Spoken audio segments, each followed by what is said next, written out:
Je voudrais commencer avec une scène qui nous fait tous peur. Je veux commencer avec cette scène, le cimetière. La plupart des gens ont peur du cimetière. Bien, est-ce que vous savez que c'est beaucoup moins cher d'acheter votre champ, votre terrain d'enterrement aujourd'hui? Bien sûr, mais pourquoi est-ce que vous ne le faites pas? Bien, je sais pourquoi vous ne le faites pas. Parce qu'on a peur de penser à la mort. Et on pense de façon superstitieuse que si on achète le terrain aujourd'hui, on va bientôt l'utiliser. On préfère mettre cela, renvoyer cela à demain. Mais je veux parler aujourd'hui du royaume sans frontières. Pourquoi est-ce que Jésus-Christ a été ressuscité? Le royaume sans frontières. Je voudrais me focaliser sur comprendre pourquoi est-ce que Jésus-Christ a été ressuscité. Est-ce qu'on peut dire ensemble le royaume sans frontières? Dites-le encore avec moi, le royaume sans frontières. Je vais commencer avec certaines pensées. Il faut dire que je crois que le plus grand don que Dieu ait jamais donné à l'homme, c'était le don de la vie. Et on est tous d'accord avec cela. Dieu a soufflé dans l'homme le souffle de vie. C'était le plus grand don qu'il a donné à l'homme dans Genèse 2. Mais voici le paradoxe. Le plus grand don que Dieu ait donné après le don de la vie, je crois que c'est le don de la mort. Je vais expliquer pourquoi. J'appelle cela un paradoxe. Le plus grand don qu'il ait jamais donné à l'homme, c'était la vie. Et le deuxième plus grand don, c'est la mort. Maintenant, la question se pose. Pourquoi? Vous vous posez cette question. Pourquoi c'est la mort? Je vais vous dire pourquoi. Parce que l'homme a perdu la vie que Dieu lui a donnée. Et la seule façon de récupérer cette vie-là, c'est de mourir. On parle de la résurrection de Jésus-Christ. Et donc, la troisième déclaration que je fais ici vient du livre de Jean. Jean au chapitre 10, verset 18. Jésus-Christ a dit ces paroles. Personne ne prend ma vie. Personne ne prend ma vie. Personne ne me tue. Je la donne. Je la donne volontairement. C'est ma volonté de déposer ma vie. J'ai l'autorité de donner ma vie. Également, l'autorité de la reprendre du tombeau. Parce que j'ai reçu cette promesse de mon Père. Ce qui est important à retenir ici, c'est de se souvenir que Jésus-Christ a parlé de la mort plusieurs fois, mais il ne s'est pas arrêté à ce niveau. Il s'est toujours rassuré qu'il ajoutait la deuxième phrase, et c'était de dire qu'il devait revenir. Personne ne m'enlève ma vie, mais je la donne moi-même. Il faut dire que c'est revenir qui est le plus difficile pour tout le monde sur la terre. On célèbre la Noël comme la naissance de Jésus-Christ, mais cela n'est pas une grosse affaire, bien mis à part le fait qu'il a été incarné. Mais tout le monde qui écoute ce message aujourd'hui, vous et moi, on est nés, donc ça veut dire que naître, tout le monde participe à cela. Peu importe la façon dont vous avez été conçu, tout le monde est né d'une certaine façon. Et deuxièmement, le fait que Jésus-Christ a vécu, ce n'est pas l'affaire principale, parce que tout le monde est en train de vivre. Tout le monde qui écoute ceci est en train de vivre. Le fait que Jésus-Christ est mort, bien qu'il soit mort pour toute l'humanité, bien, tout le monde va mourir à un certain moment. Mais il faut dire que la seule chose que Jésus-Christ a fait, que nous ne pouvons pas prétendre être capables de faire de nous-mêmes, c'est qu'il a promis revenir. Personne ne peut se vanter de pouvoir faire cela. Voici quelque chose dont il faut garder en mémoire. Le calvaire a rendu la résurrection inévitable. La mort de Jésus-Christ a rendu la résurrection de Jésus-Christ inévitable. Avant, j'avais peur de la mort. Et il faut dire que naître dans le quartier où j'ai vécu, c'était tellement difficile en tant qu'enfant. Donc, quand on passait à côté des cimetières, tu avais tellement peur. Tu avais tellement peur de marcher sur des tombes. Parce qu'il y avait tellement de superstitions. On te disait que tes pieds devaient pourrir si tu marchais sur une tombe. Moi, j'avais tellement peur de la mort que quand je voyais des personnes en train d'assister à un funérail, je fuyais. J'avais tellement peur de la mort. Et il faut dire que c'est une peur qui se retrouve dans nos cultures. Mais il faut dire que c'est la mort qui a rendu la résurrection inévitable. Voici quelque chose qui rend cela un peu plus clair. La résurrection de Jésus-Christ était l'évidence la plus grande que le problème de péché de l'homme avait été résolu. Je vais prouver cela aujourd'hui à partir de la parole de Dieu. Bien, si Jésus-Christ n'était pas ressuscité d'entre les morts, ça veut dire qu'on ne devait pas avoir de solution au problème du péché. On va aller en profondeur aujourd'hui, donc s'il vous plaît, écoutez, parce que si vous comprenez, vous allez être un bon enseignant vous-même. Le deuxième point que je vais faire, c'est que la résurrection de Jésus-Christ était la plus grande promesse d'espoir au-delà de la tombe. Si Jésus-Christ ne revenait pas d'entre les morts, cela voudrait dire qu'on ne devait pas avoir de l'espoir. Et le troisième point que je vais faire, c'est que la résurrection de Jésus-Christ était la plus grande preuve que la mort avait perdu son pouvoir. La mort est très puissante, on le sait tous. Et si vous avez vécu une situation où vous avez perdu un être cher, particulièrement si vous assistez à leur veillée, ou bien vous voyez cette personne couchée dans ce cercueil, mais vous ne pouvez rien faire par rapport à la mort. Et vous parlez à cette personne, vous touchez cet être cher, ce membre de famille, cet ami, et cette personne ne répond plus. La mort a un tel pouvoir, cette personne ne peut plus répondre, mais la résurrection de Jésus-Christ est bien la preuve que le pouvoir que la mort avait sur ta maman, ton papa, ton bébé qui est décédé, que ce pouvoir a été brisé.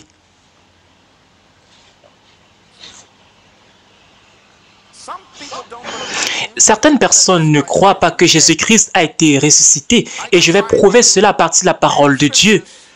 Je peux trouver beaucoup de passages bibliques qui peuvent nous montrer qu'il a été prophétisé que Jésus-Christ devait revenir, qu'il devait ressusciter. Vous allez voir pendant que vous regardez la télévision plusieurs débats autour de est-ce que Jésus-Christ a été ressuscité, les CNN, les BBC et plusieurs télévisions internationales. Et on discute sur la crédibilité de la résurrection de Jésus-Christ. Bien, les hommes ont le droit de spéculer sur ça. Mais il y a un problème sur Jésus-Christ qu'on ne peut pas déchiffrer. C'est qu'il a prédit toutes choses avant que cela ne se produise. Il faut dire qu'en réalité, il vivait une prophétie, dans une prophétie. Il était en train d'exprimer. En fait, toute sa vie, c'était simplement la réalisation des prophéties. Voici ce que la Bible dit à son sujet. Et beaucoup de personnes ont lu ce passage. Quand on lit au sujet de la venue du Messie, voici une prophétie faite par Ésaïe. Ésaïe, au chapitre 53, Ésaïe prophétise au sujet de la souffrance de Jésus-Christ. Et dans ce chapitre, on lit qu'il a porté nos maladies, qu'il a été frappé pour nous, qu'il a souffert pour nous. Mais, il faut dire que, est-ce que Ésaïe a prophétisé sur la résurrection de Jésus-Christ? On va voir, on va lire ensemble. Ésaïe 53 au verset 10, on dit bien que l'Éternel a voulu le briser par la souffrance. Si tu fais de sa vie un sacrifice de culpabilité, il verra une descendance et vivra longtemps. Et la volonté de l'Éternel sera accomplie par son intermédiaire. C'est ce que la parole de Dieu dit dans ce passage. Ça veut dire que même comme il est mort, il verra sa descendance, une descendance et vivra longtemps. C'est une prophétie au sujet de la résurrection. Et la volonté de l'Éternel va prospérer entre ses mains. Et le verset 11, on poursuit en disant, après tant de troubles, il verra la lumière et sera satisfait. Qu'est-ce que la parole de Dieu dit? Il va être satisfait, il va revenir. C'est une prophétie au sujet de la résurrection de Jésus-Christ. Bien, quand Jésus-Christ dit à ses disciples, et il y a plusieurs années de cela, il dit ceci, que regardez, j'ai reçu ce commandement de mon Père. Il parlait de cette phrase-ci.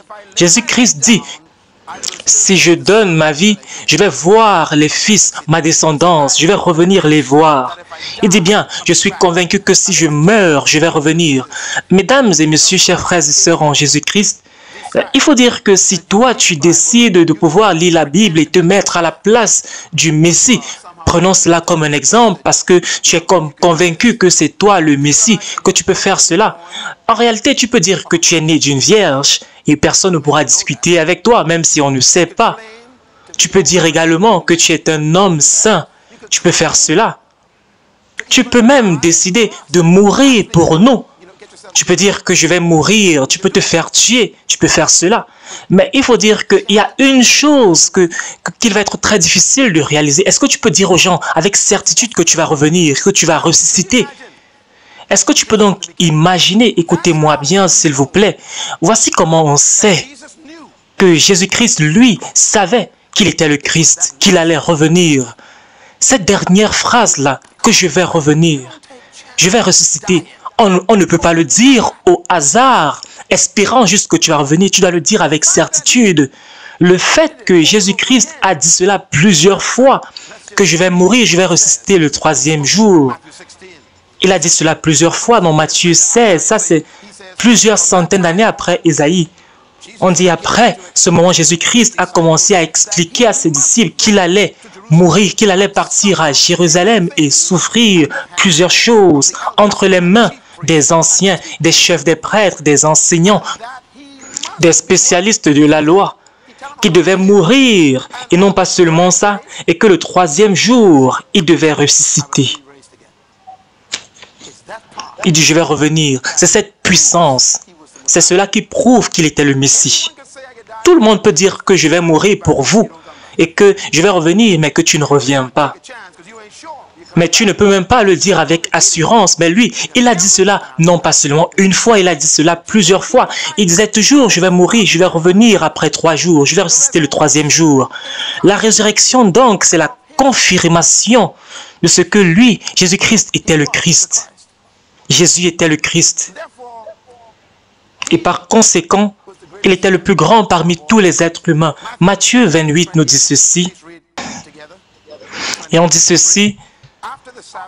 Après le sabbat, à l'aube du dimanche, Marie de Magdala et l'autre Marie allèrent voir le tombeau. Et soudain, le verset 5 dit ceci. Mais l'ange prit la parole et dit aux femmes, quant à vous, n'ayez pas peur, car je sais que vous cherchez Jésus-Christ, celui qui a été crucifié. Il n'est pas ici, car il est ressuscité comme il avait dit. C'est très important. L'ange dit que je suis en train de te dire ceci. Lui, il avait dit déjà, il avait prédit qu'il allait ressusciter. Cela le sépare de tous les êtres humains. Qu'est-ce que la prochaine phrase dit?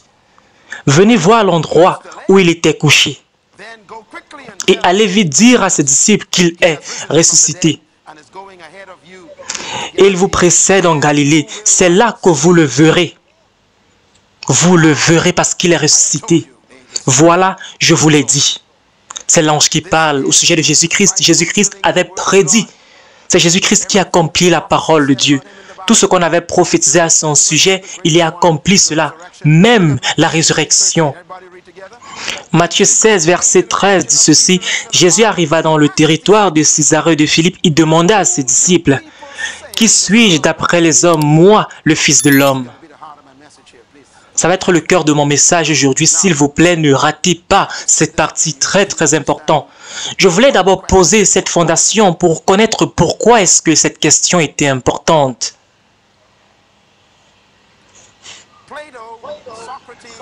Platon, Socrate et tous ces philosophes aristocrates étaient les plus grands philosophes grecs dans toute l'histoire et aujourd'hui, ils nous affectent aujourd'hui.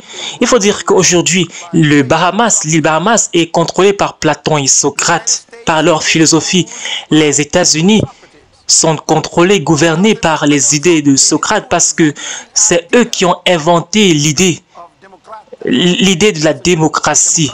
C'est un mot grec, démocrate, et c'est un mot inventé par les philosophes grecs, Platon, Socrate et les autres, et dans leur débat au sujet de la dirigeance du gouvernement. Et donc, toute société démocratique est donc contrôlée par la mentalité des Grecs.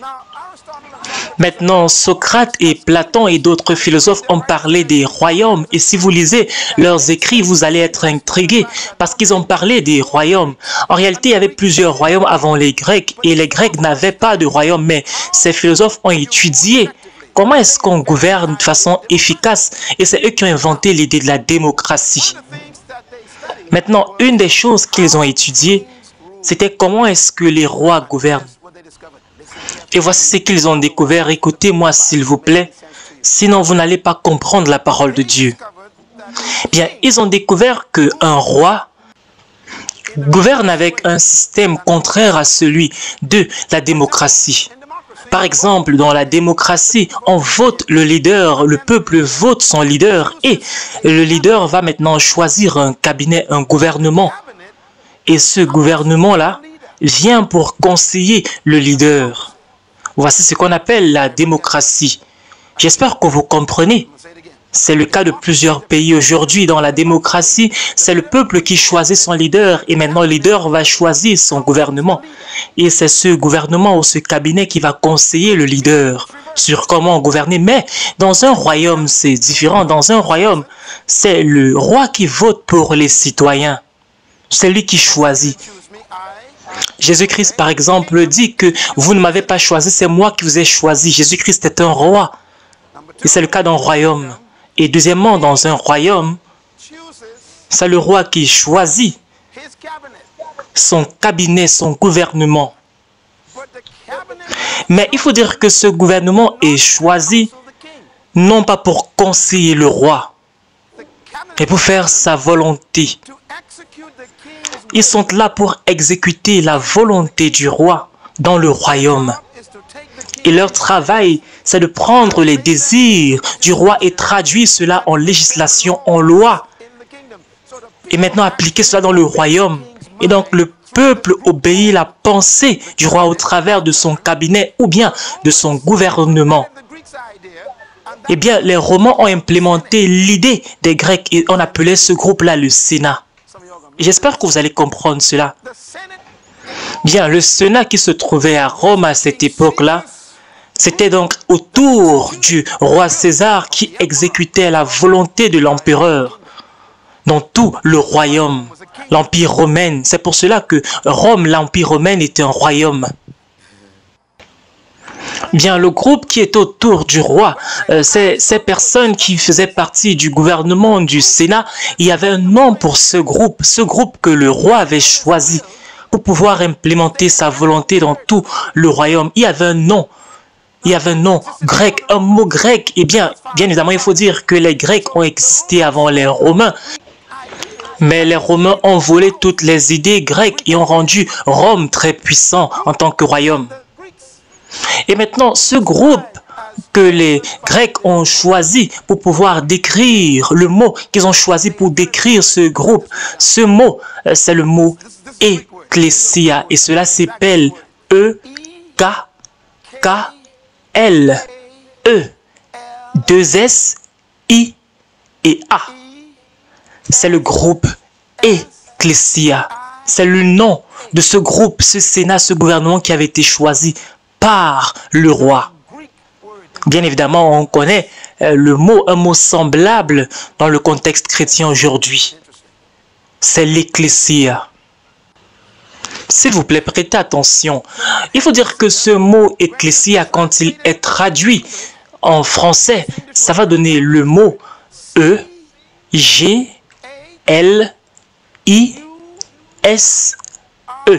Ça donne le mot Église.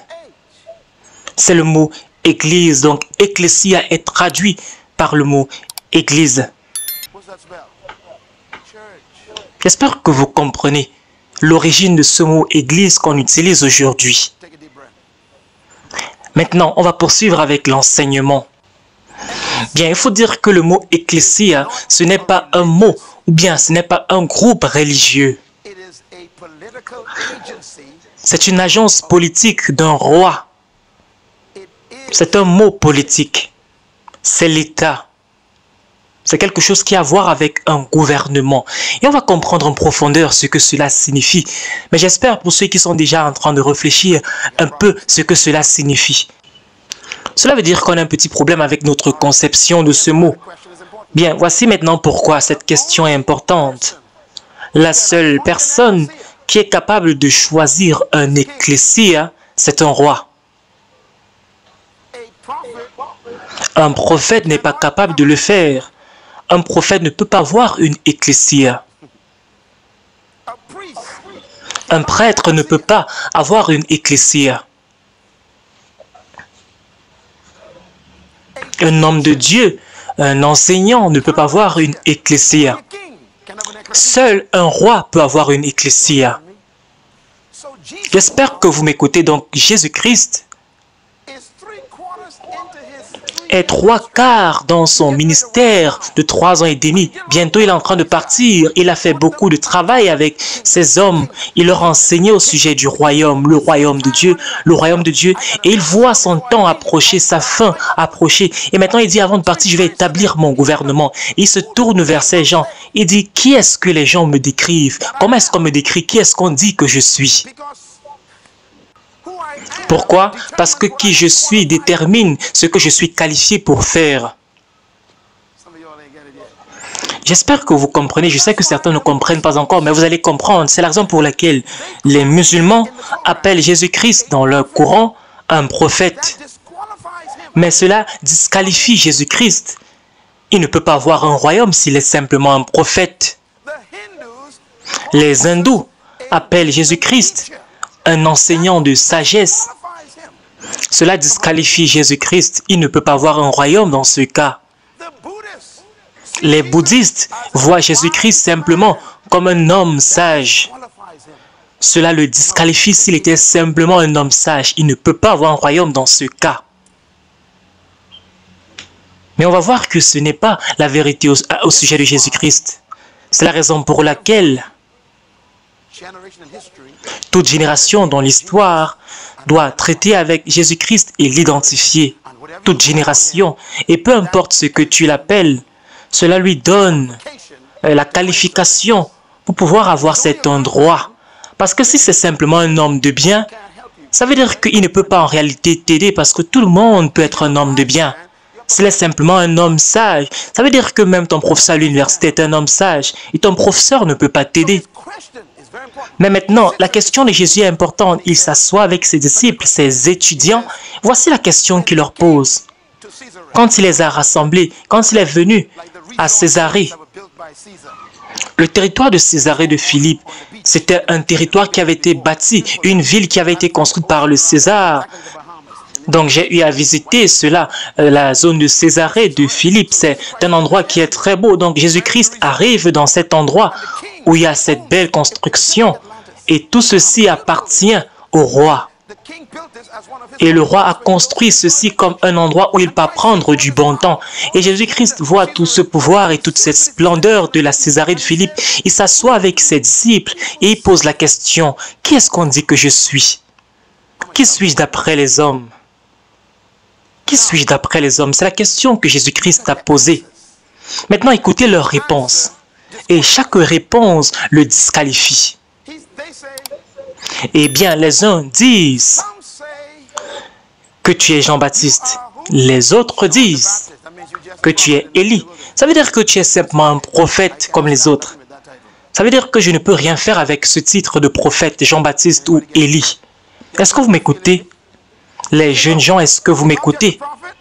Maintenant, il dit, si je suis simplement un prophète, ça veut dire que je ne peux pas faire certaines choses. Certains disent que tu es toujours un des prophètes. D'autres disent que tu es Jérémie. C'est encore un prophète. Il n'est toujours pas qualifié. Il ne peut pas avoir un royaume. Il ne peut pas avoir une ecclésia. Il ne peut pas avoir ce gouvernement qui applique sa volonté. Tout cela le disqualifie. Donc il s'arrête et maintenant il leur pose une question. Il se tourne vers eux et leur pose une question. Et d'après vous, qui suis-je? Et maintenant, si vous ne réussissez pas à voir la réponse, ça veut dire que moi, je n'ai pas réussi mon travail, mon école n'a pas produit des disciples dignes du nom de disciples. Et vous, qui dites-vous que je suis? D'après vous, qui suis-je? J'ai marché sur l'eau, j'ai parlé aux arbres, j'ai parlé aux poissons, j'ai fait ceci, j'ai fait cela, j'ai ressuscité des morts, j'ai nourri 5000 personnes avec quelques morceaux de pain, j'ai fait beaucoup de choses. J'ai pardonné les péchés. J'ai dit, allez et ne péchez plus. Il était difficile d'obtenir le pardon avant. Il fallait aller à Jérusalem une fois par an et prendre un agneau et lui pardonnait directement dans ce village. Il dit, je suis la lumière, je suis le sang. Il dit, tes péchés te sont pardonnés, tu n'as plus besoin de partir à Jérusalem. Jésus-Christ l'a fait. C'est la raison pour laquelle les pharisiens étaient fâchés après lui. Mais il a dit, toi, tes péchés te sont pardonnés. Il a pardonné les péchés parce qu'il a dit, le Fils de l'homme a le pouvoir de le faire sur terre. Tu n'as plus besoin de partir au temple parce que je peux le faire ici même dans ce petit village. Peu importe où il se trouvait, il avait le pouvoir de pardonner les péchés. Qui dites-vous que je suis? D'après vous, qui suis-je? Au début, il ne connaissait pas. Il ne savait pas qui lui il était. Il n'avait pas encore eu la révélation. Donc, Pierre, Simon-Pierre, est-ce qu'on peut dire Pierre ensemble? Ce mot Pierre est très important. Ce n'était pas d'abord son nom. Son nom était Simon, simplement. Et c'est Jésus-Christ qui lui a donné le nom de Simon-Pierre, Pierre. Le mot Pierre est très important. Il y a des gens qui ne comprennent pas ce que cela signifie. Pierre a répondu. Pierre dit, tu es le Messie, le Fils du Dieu vivant. Maintenant, il y avait beaucoup de Christ autour, avant que Jésus-Christ ne vienne et après Jésus-Christ même. Et c'est la raison pour laquelle on a plusieurs religions. Toute religion est bâtie par quelqu'un qui prétend être un Christ. Mohamed disait qu'il était un type de Christ. Bouddha était un type de Christ pour les Asiatiques. Mais remarquez que Pierre n'a pas dit que tu es un des Christ. Il a dit tu es le Christ, tu es le Messie, tu es le Christ, le Fils du Dieu vivant. Il y a beaucoup de dieux qui sont morts. Mais cette phrase est la clé de la résurrection, la puissance de la résurrection. Il dit, écoutez, tu es le Messie, le Christ, le Fils du Dieu vivant. Jésus-Christ a dit, tu ne savais pas cela. Voici ce que Jésus-Christ répond. Il dit, tu es heureux, Simon. Il dit, tu dois être heureux, Simon. Tu dois être heureux, mon cher fils, Simon. Pourquoi? Parce que tu es le fils de Jonas. Mais Jésus-Christ met une emphase sur quelque chose ici. Il dit ici, car ce n'est pas une pensée humaine qui t'a révélé cela. Il dit, ce n'est pas grâce à toi. Tu ne connaissais pas cette réponse. Lisons la prochaine phrase. Il dit, cela t'a été révélé. Et ça vient du ciel. C'est mon Père céleste qui t'a révélé cela. Que tu es le Christ, le Fils du Dieu vivant. C'est une révélation. Et après, Jésus-Christ va faire une déclaration qui est politique. Il a dit, c'est sur cette phrase. Je vais citer la façon dont s'écrit la parole de Dieu. Et je te dis que tu es Pierre. Est-ce qu'on peut dire ensemble Pierre? Très important. Et sur cette pierre, sur ce rocher, je construirai mon église. Le mot originel là, c'est ecclésia. Il a utilisé un mot grec dans un système de gouvernement, de royaume, qui est un groupe de personnes qui sont choisies par le roi pour pouvoir accomplir sa volonté dans le territoire, dans le royaume. On traduit cela comme l'Église. L'Église n'est pas un groupe religieux. Et je sais ce qu'on nous a enseigné, je sais comment on nous a lavé notre cerveau. Mais quand je me suis assis pour étudier cela en langage originel, j'ai été fâché contre la religion. Pourquoi? Parce qu'on a raté le point. On m'a mal enseigné. C'est la raison pour laquelle l'Église est dans un coin et séparée comme un petit compartiment d'un pays, d'une nation.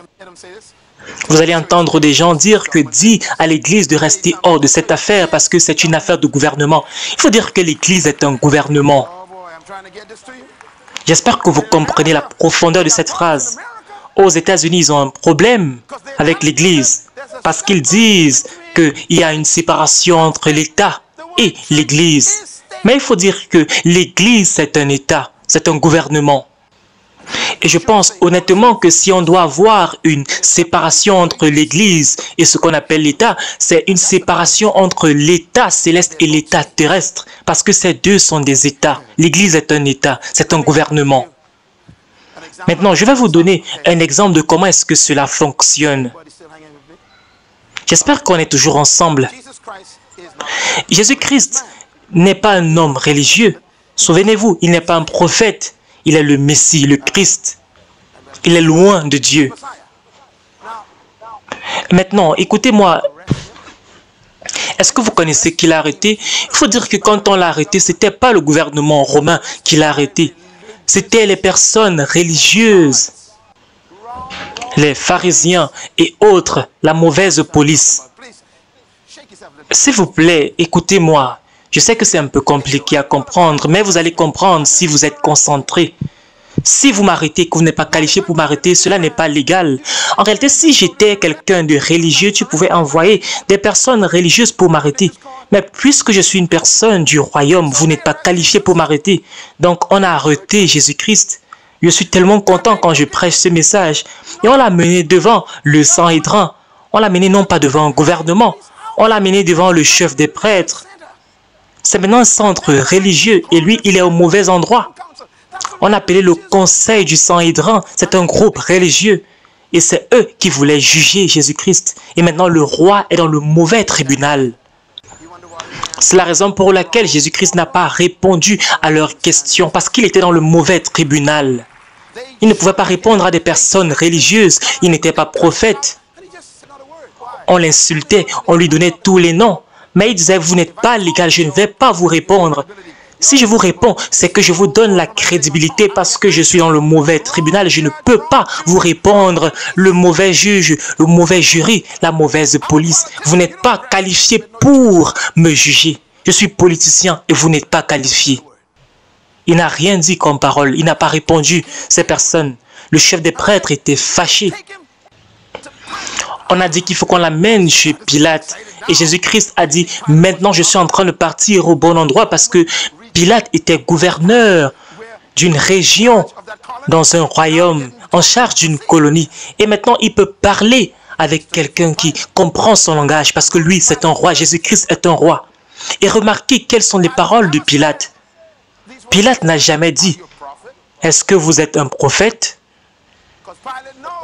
Parce que Pilate savait que s'il est prophète, il ne doit pas être devant lui.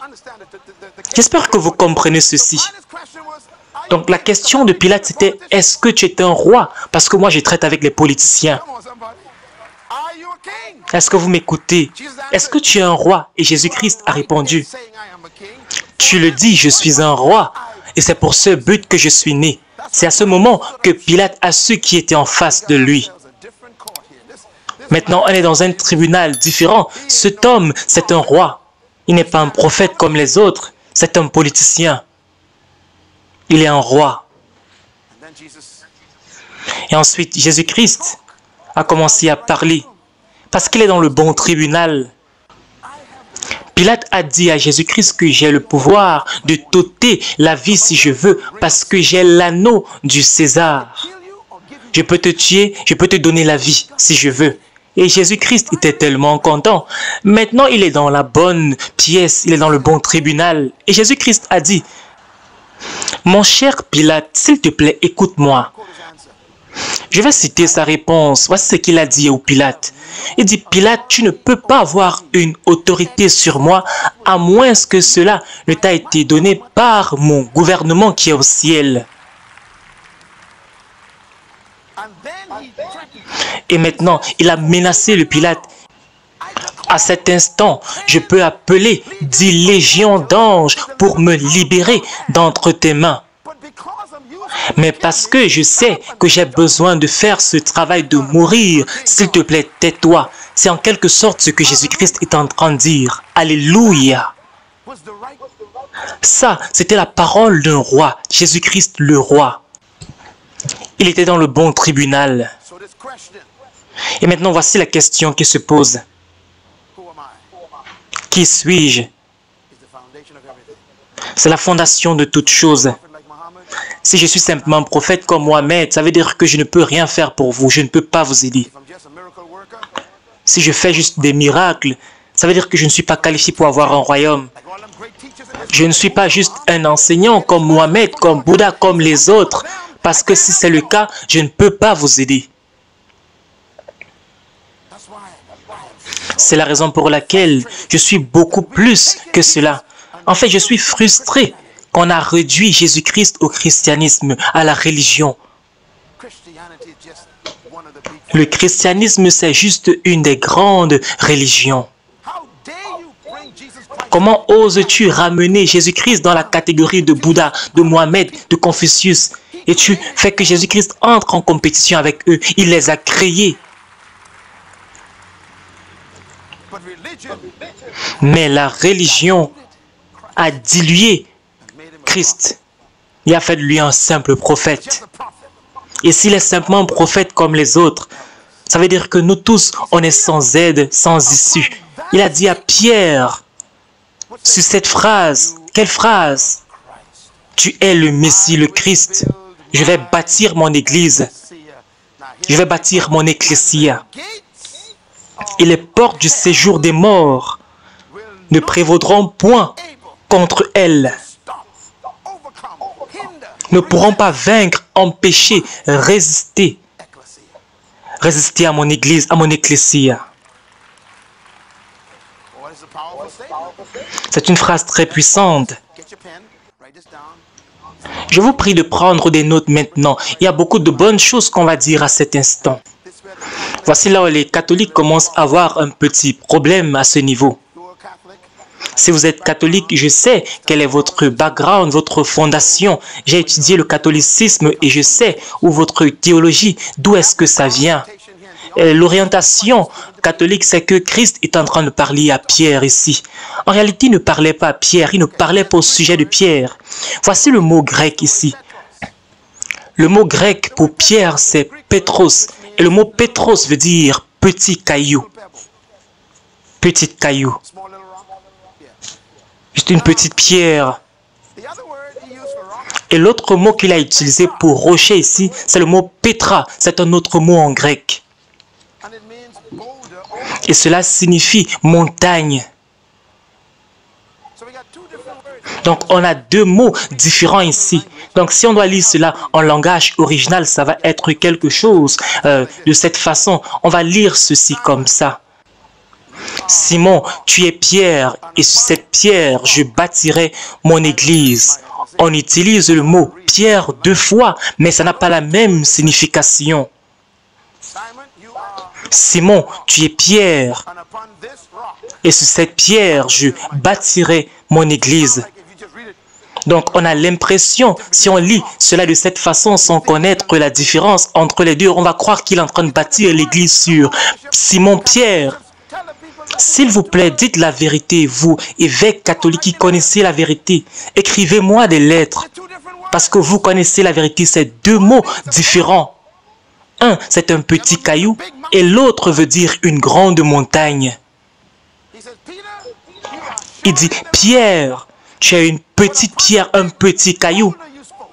Mais sur la parole que tu as prononcée, la grande montagne que tu as prononcée. Et quelle est cette montagne? Que je suis le Christ, que je suis le Messie. C'est sur cette parole que je vais construire mon église, mon gouvernement.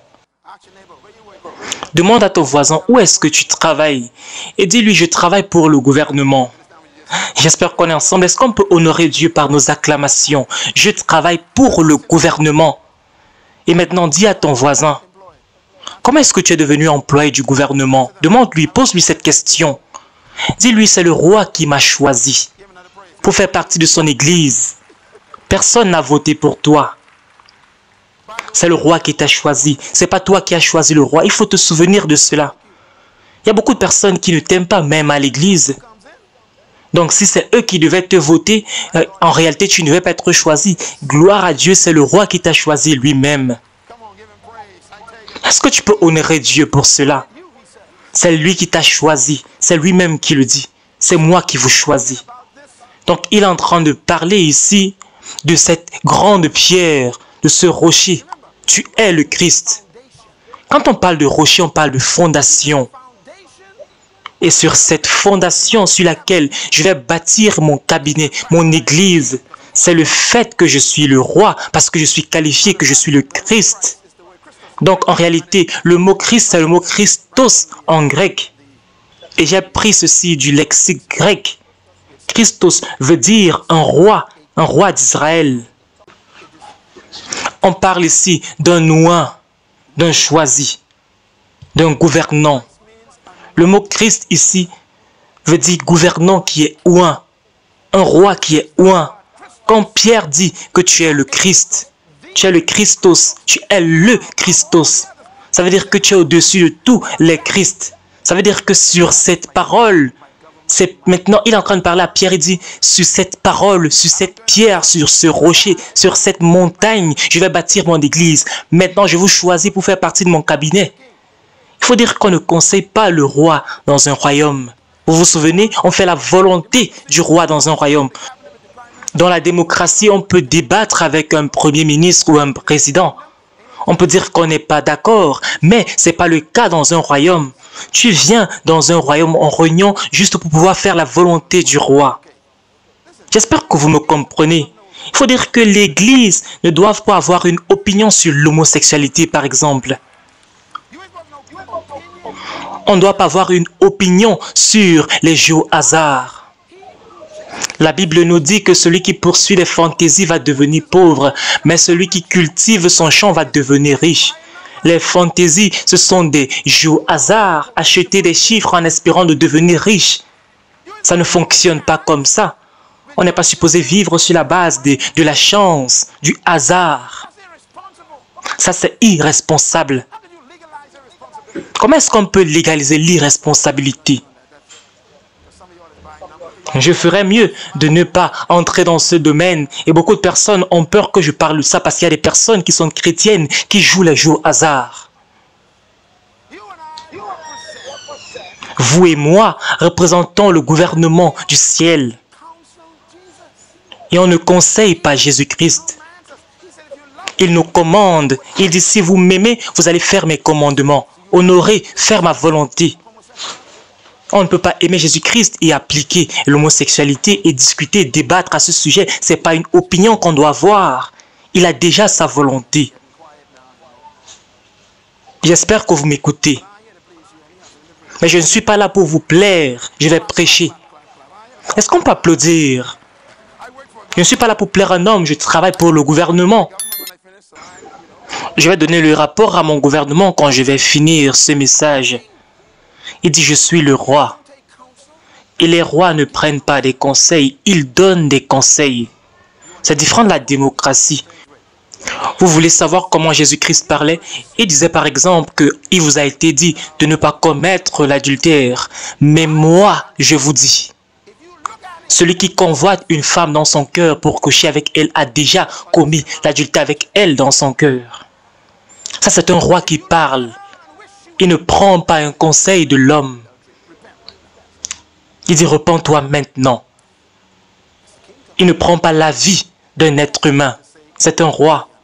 Il a le droit de dire, moi, je vous dis. Peu importe ton opinion, moi, je vous dis, c'est un roi qui parle.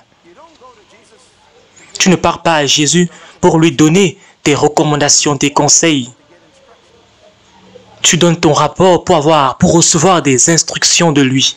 C'est ce qu'on appelle l'ecclésia.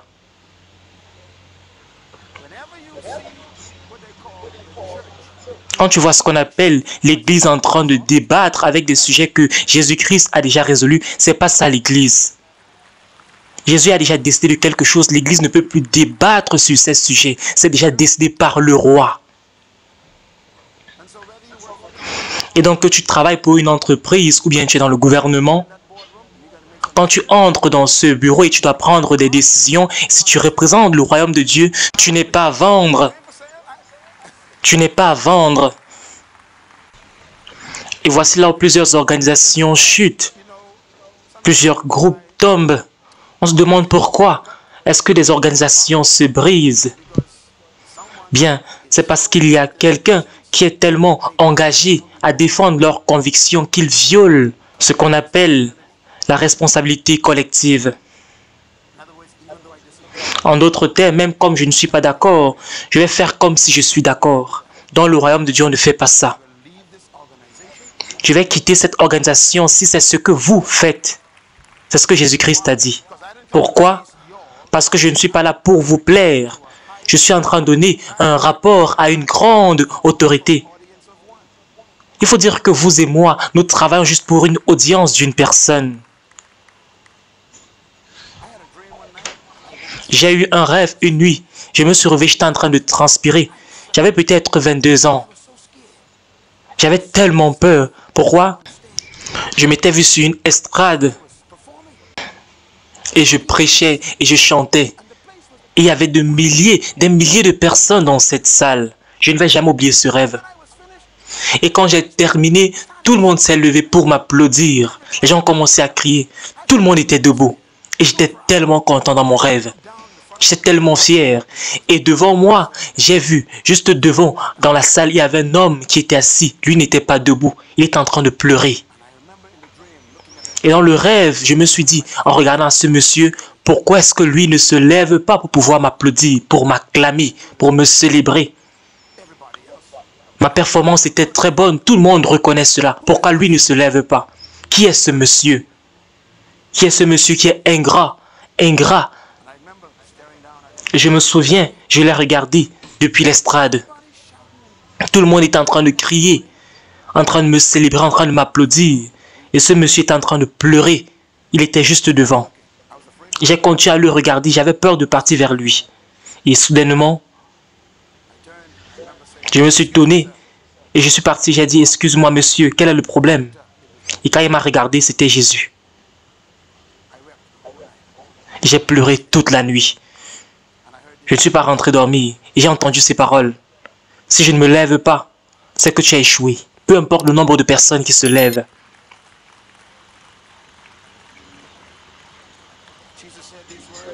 Jésus-Christ m'a dit de ces paroles. Je fais seulement ce qui plaît à mon Père. Toi, qu'est-ce que tu fais? Peut-être tu es dans une école où toutes les filles ont des rapports sexuels et tout le monde les acclame et elles disent combien elles ont des relations sexuelles et toi tu crois en Jésus-Christ, il est ton roi. Et il dit garde ta virginité jusqu'au mariage et tu restes là. On acclame les autres filles mais toi c'est Christ qui t'acclame. C'est Christ qui te célèbre. Voilà ma fille. Garde-toi, chère fille, tu es ma fille. Et toi, ton but doit être que Jésus-Christ seul doit t'acclamer. S'il ne t'acclame pas, tu as échoué parce qu'il est le roi. Est-ce qu'on peut dire Alléluia à tout le monde? Maintenant, notez ceci s'il vous plaît. Avant de conclure le message, Matthieu 16, 19, il dit, je vais te donner les clés du royaume des cieux. Je vais bâtir mon église sur le fait que je suis le roi, je suis le Christ, et je vais te donner les clés du royaume des cieux. Le royaume veut dire que le gouvernement du pays. Je vais donner à l'église l'accès au gouvernement. Ce qu'on lit sur la terre va être lié dans les cieux. Ce qu'on délie sur la terre va être délié dans les cieux. Ça veut dire que si le gouvernement leur donne des instructions, quand ils partent exécuter, le gouvernement va les soutenir. C'est ça qu'on appelle l'administration. Vous vous demandez pourquoi est-ce que Jésus-Christ a dit partez dans le monde entier prêcher l'évangile. Il faut savoir que je suis avec vous jusqu'à la fin du monde. Ça veut dire que je vous soutiens avec toutes les instructions que je vous ai données. Je vais vous aider à accomplir tout ce que je vous ai ordonné. Quand tu te tiens seul, le gouvernement du ciel se tient avec toi. Quand tu es là pour accomplir la volonté de Dieu. Et je sais que ça peut souvent être difficile, jeunes gens. Tu es la seule personne qui n'embrasse pas des personnes dans le noir dans les écoles. Parce que tu aimes Jésus-Christ. Et toi, jeune femme, tu as 32 ans, tu n'es pas mariée, tu te gardes. Et on pense que tu es fou. On pense que tu es folle parce que tu veux te garder. C'est difficile. C'est difficile de rester dans cet état. Mais tu sais que le gouvernement est derrière toi. Le gouvernement te soutient. Tu n'as pas besoin de te vendre pour avoir ton loyer. Si tu fais la volonté du roi, il va te soutenir. Il y a des fois, c'est très difficile. Voici quelque chose que j'ai appris il y a quelques années. Tu ne vas jamais être complètement accepté, à moins que tu ne sois complètement rejeté. La qualification pour l'acceptation, c'est que tu es d'abord rejeté. Vous vous souvenez quand on disait que j'étais membre d'une secte? Il y a beaucoup de personnes qui croyaient en cela, qui se trouvent même ici aujourd'hui. Et aujourd'hui, je vous enseigne. parce que j'ai accepté être rejeté. Le gouvernement va te soutenir toujours. Il te donne les clés. Ce que tu lis sur la terre, il va lier dans les cieux. Ce que tu délies, il va délier dans le ciel. Voici la partie la plus importante de mon message, le tombeau. Voici ce que Jésus-Christ a dit. Il a dit, les portes du séjour des morts ne l'emporteront pas sur l'Église. La résurrection est donc la preuve que le pays de Dieu ne peut pas être limité à la tombe. Le royaume de Rome ne peut que gouverner les citoyens à la limite de la tombe. Combien d'entre vous savez que le gouvernement du Bahamas ne peut pas prendre des taxes quand tu meurs? Peu importe combien il y a des exigences au sujet des taxes, quand tu meurs, on ne peut plus prendre des taxes de toi. Des Américains le savent, imaginez qu'on ne peut pas avoir l'impact sur toi quand tu es décédé. En fait, tous les gouvernements s'arrêtent au niveau de la tombe. Écoutez-moi s'il vous plaît. Donc, cela veut dire que les royaumes de ce monde ne peuvent gouverner leurs citoyens à la limite du cimetière et de la tombe.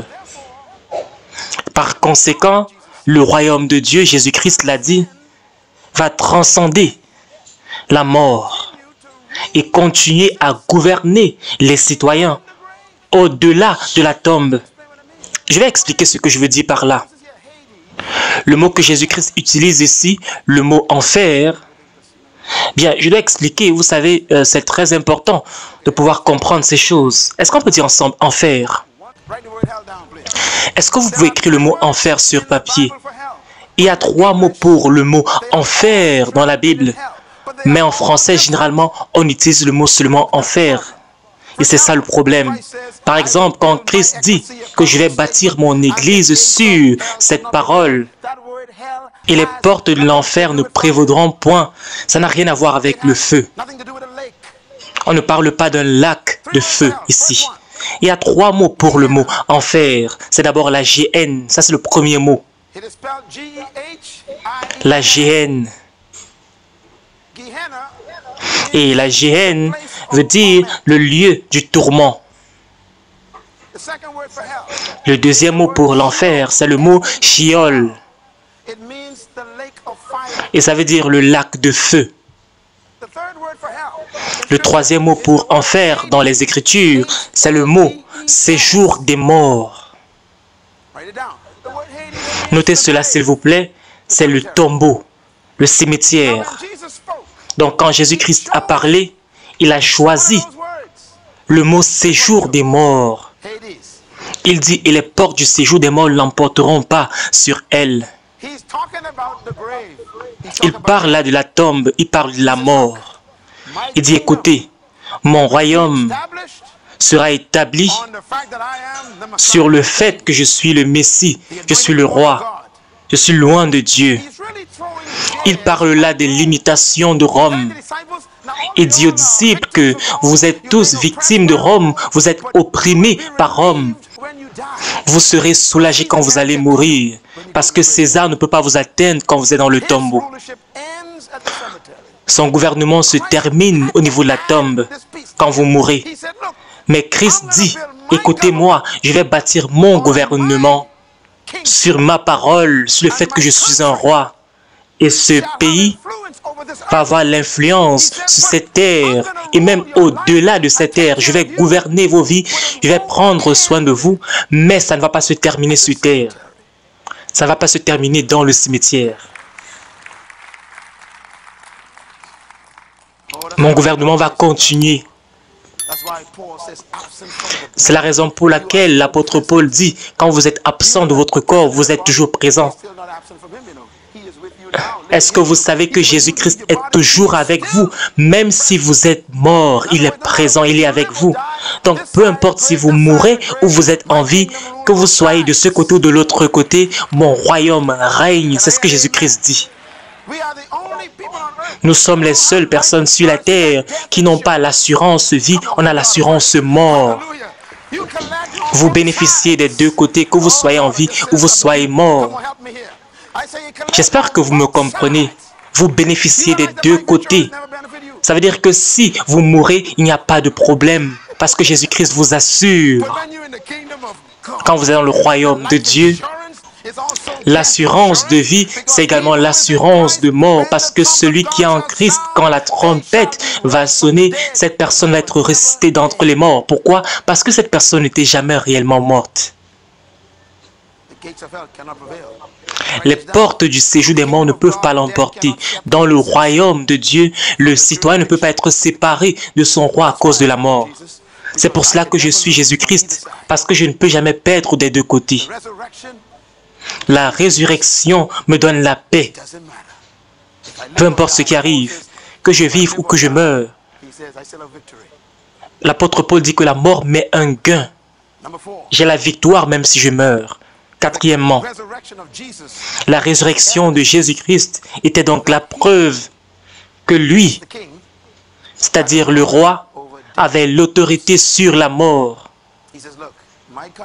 Il nous dit que dans mon pays, c'est Jésus-Christ qui parle. Mon gouvernement ne peut pas être arrêté par la tombe. Quand tu quittes ce côté, tu vas toujours voir mon autorité sur ta vie. Ça veut dire que tu peux mourir en paix. Parce que tu n'es pas en réalité mort, tu as juste changé de côté. Tu es absent ici sur terre, mais tu es présent avec lui. C'est la raison pour laquelle Christ nous apporte l'espoir. Quand ma mère était décédée, je devais savoir qu'elle était absente, mais elle était présente avec Christ. Donc mon espoir m'a donné la paix. Et si je meurs, je sais que je suis présent avec Christ.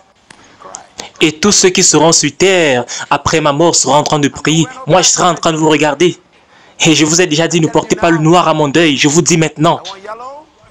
Je voudrais le jaune, le rose, l'orange, le vert, des chaussures violettes,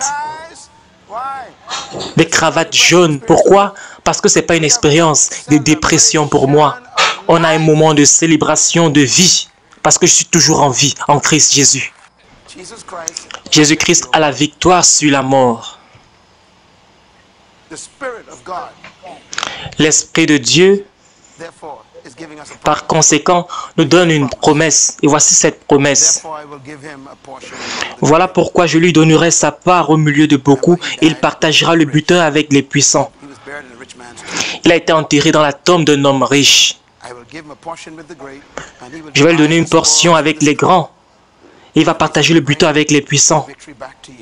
Ça veut dire qu'il va te ramener la victoire. Et parce qu'il a donné sa vie, il est mort. Parce qu'il a porté le péché de beaucoup d'hommes et qu'il est intervenu en faveur des coupables.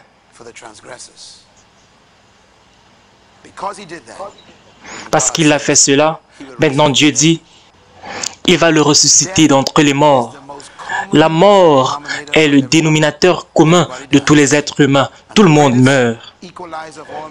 Et l'élément qui va mener tous les êtres humains au même niveau, c'est la mort. Peu importe qui tu penses que tu es, on va t'enterrer.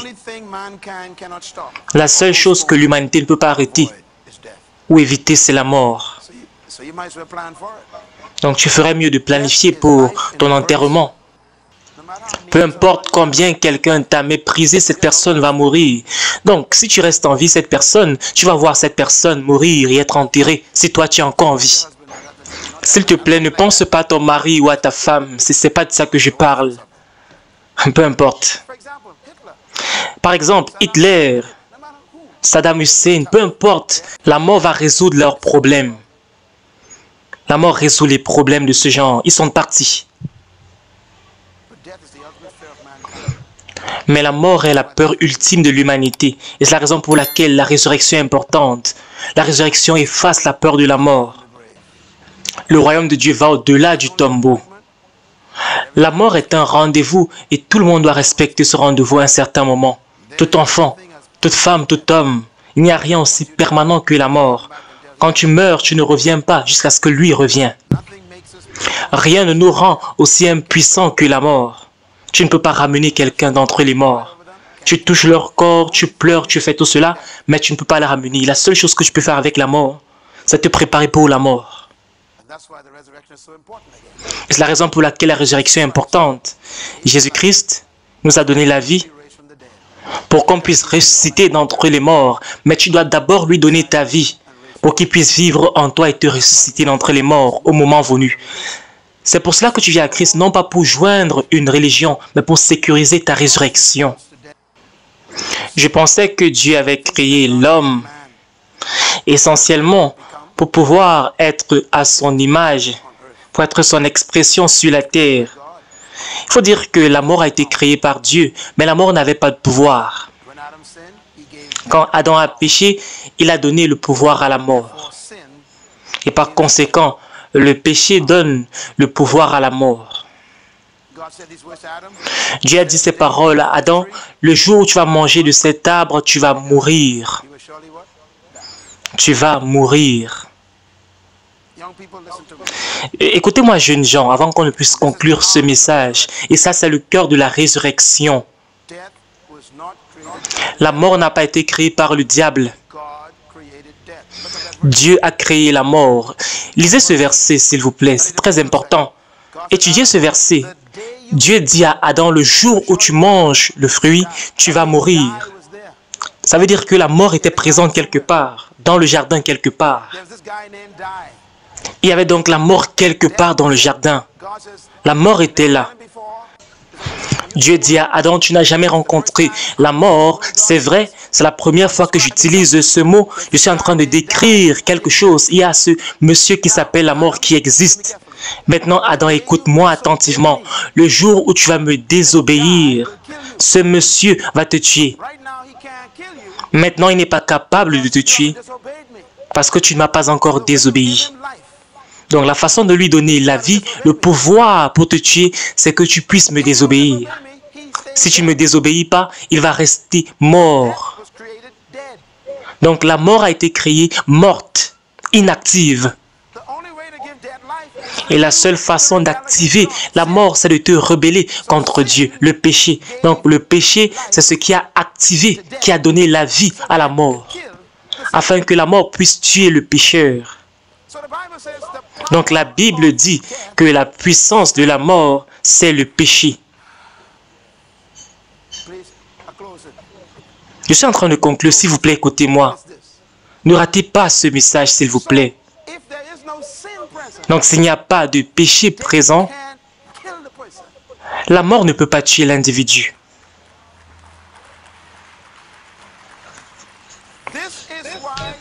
C'est la raison pour laquelle Jésus-Christ ne pouvait pas être né par un homme. Il ne pouvait pas être conçu par un homme.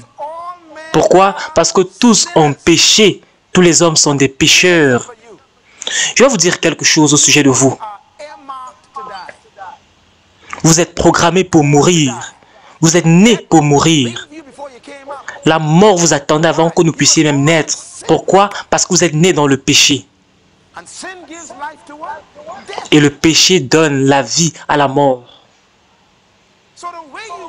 Donc, la façon dont tu peux tuer la mort, c'est de te débarrasser du péché.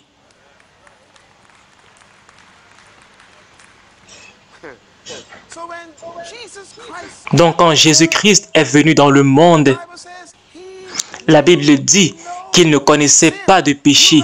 Il n'a pas péché. Est-ce que tu te rends compte que Jésus-Christ devait être encore en vie aujourd'hui, 2000 ans après? Il devait avoir 2000 ans s'il restait sur la terre, parce qu'il ne pouvait pas mourir. Je dis que si Jésus-Christ n'avait pas été tué, s'il n'avait pas porté les péchés de l'humanité, il devait toujours rester en vie. Jusqu'aujourd'hui, la mort ne pouvait pas le tuer. Il devait avoir 2000 ans et être en vie. Il ne devait pas vieillir. Parce que tes cellules meurent. Pourquoi? Parce que la mort se trouve dans ton sang. Il devait avoir l'apparence d'un jeune homme de 30 ans, mais il devait avoir 2000 ans s'il était toujours en vie. Parce que la mort ne pouvait pas le tuer. Oh mon Dieu! Donc il est venu pour enlever la puissance de la mort, pour ôter la puissance, l'aiguillon de la mort, qui est le péché. Son problème, c'est qu'il n'a pas de péché. Et donc la mort ne pouvait pas le tuer. Et il dit, afin que je puisse t'empêcher de mourir, il faudrait que je puisse sortir le péché qui se trouve en toi. Je puisse enlever de la mort cette puissance qui est le péché. Et la Bible dit que celui qui n'a point péché est devenu péché. Dieu a mis sur lui toutes nos iniquités. La Bible dit qu'au travers d'un homme, le péché est entré dans le monde et la mort est entrée par le péché. Mais au travers d'un homme, on parle de Jésus-Christ, au travers de Jésus. Est-ce qu'on peut dire Alléluia? Jésus-Christ a porté l'iniquité de nous tous.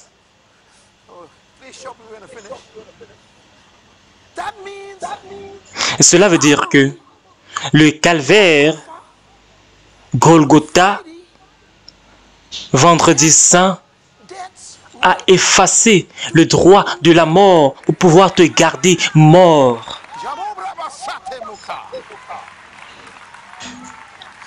La mort a perdu son pouvoir quand Jésus-Christ est mort parce qu'il a porté nos péchés.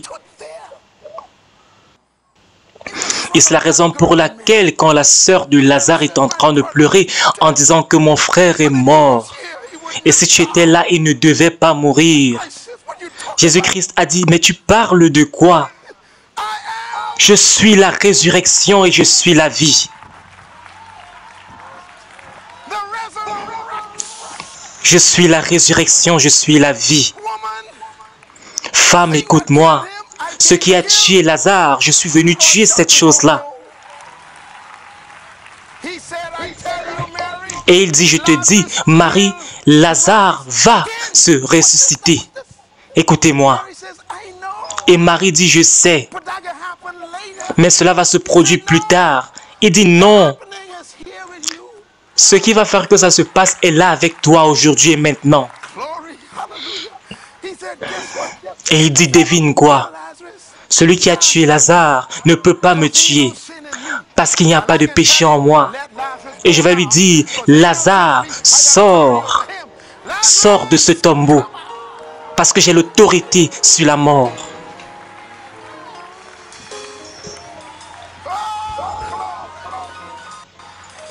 J'espère que vous m'écoutez. Car c'est la puissance de la résurrection. Jésus-Christ a porté tes péchés. Il a porté ces péchés qui donnaient la mort, le droit à la mort sur ta vie. Et par conséquent, la mort est devenue impuissante. Elle existe toujours, mais elle est impuissante aujourd'hui. C'est ce que la Bible nous dit. Est-ce qu'on peut donner la louange à Dieu? La mort existe, mais la mort n'a plus de pouvoir sur nous. La mort ne peut plus te toucher. Et c'est la raison pour laquelle la Bible dit, tous ceux qui meurent en Christ, quand la trompette va sonner, et ça va être Dieu qui t'appelle, sors. Et la mort va dire, mais qu'est-ce que tu es en train de faire? Où est-ce que tu vas? Et tu vas dire que tu n'as pas le pouvoir pour me garder ici. Est-ce qu'on peut dire Alléluia? Le tombeau ne peut pas t'arrêter.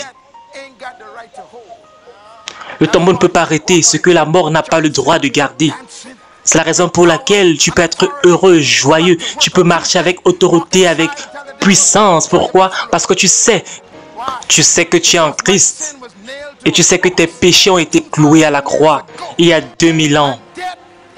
Et par conséquent, tu vas dire, la mort, où est ton aiguillon?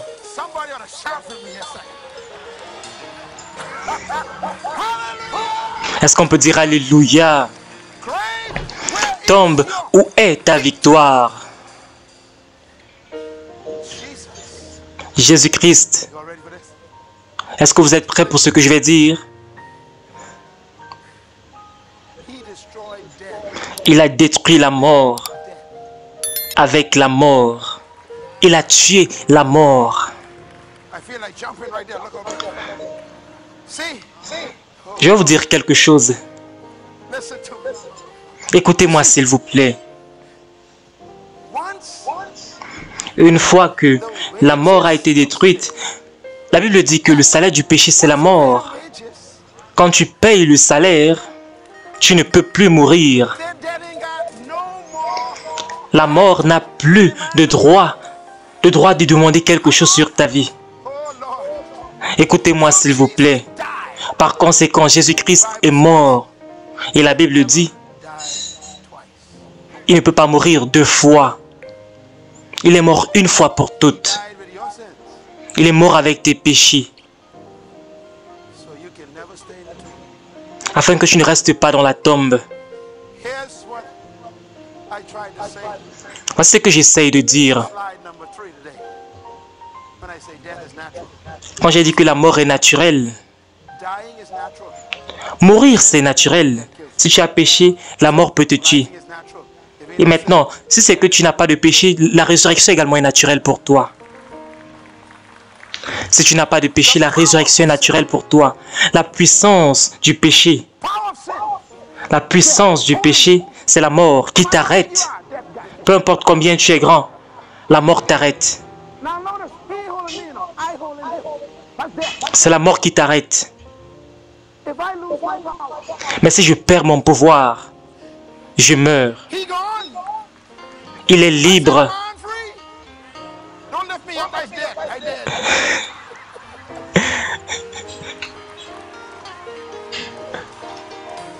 Est-ce que vous comprenez cela?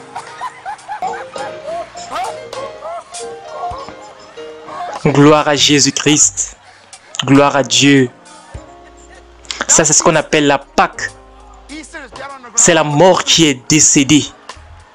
Et Christ qui est victorieux, qui sort du tombeau, qui est victorieux, qui est triomphant, qui a triomphé sur la mort.